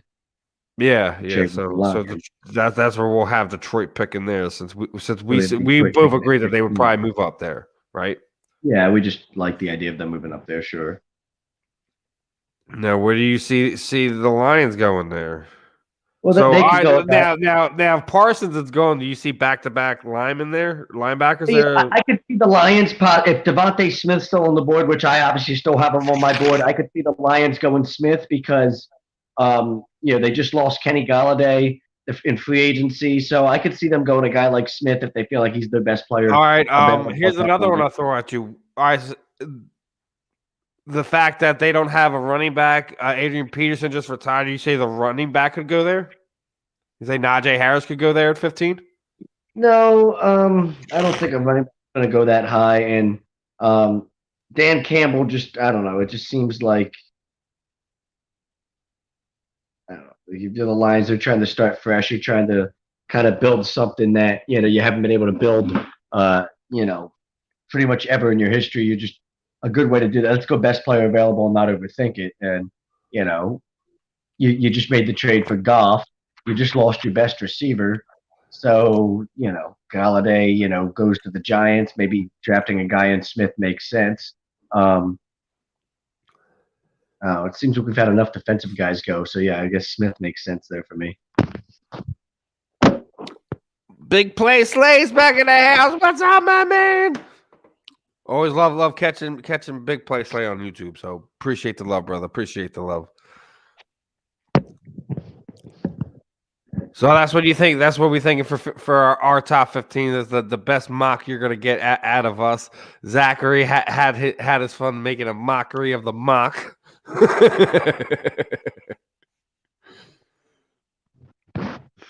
And let's see real quick before we get back into it. Let's switch over. Let's get some real quick Phillies. Any other comments that we got in there? Oh man, dude, big play, bro. Listen, the Jorge Masvidal is going to be an amazing fight. But here's the thing: what makes you think that fight's going to be any different than it was the first time around?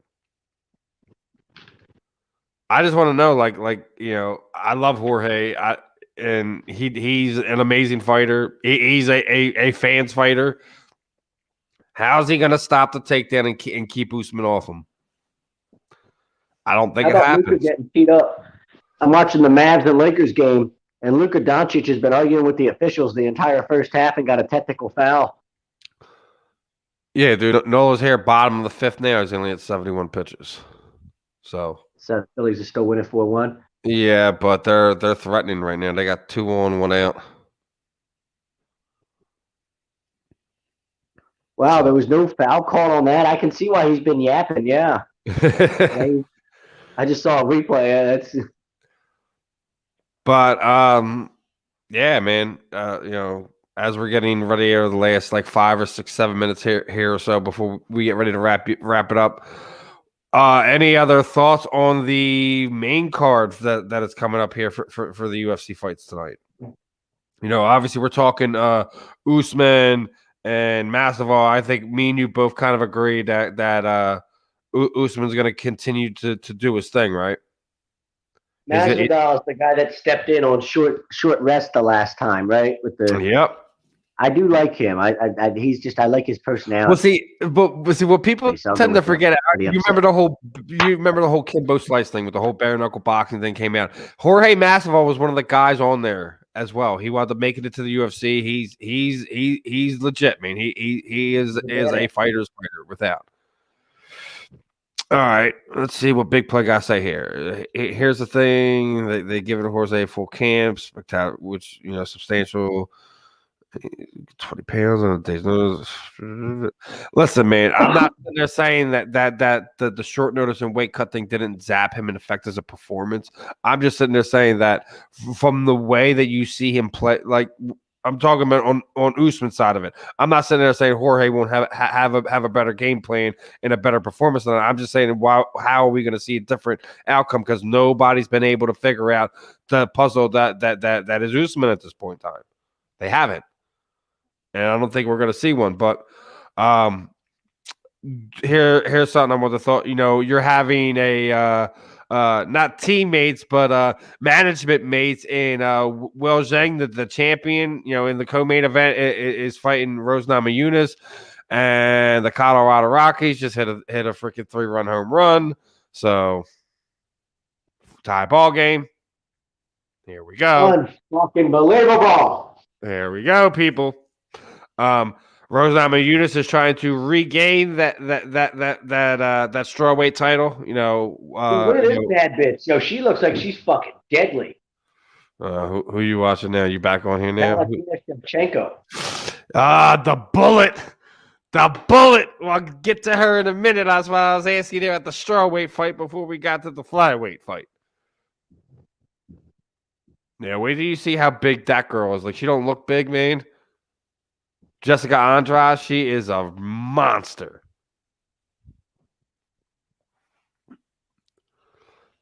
So Wei Jing retains the title, or Rose begins a second reign at strawweight. I'll take the Shevchenko bitch. That's the next fight. So, I'll get to Shevchenko in a second.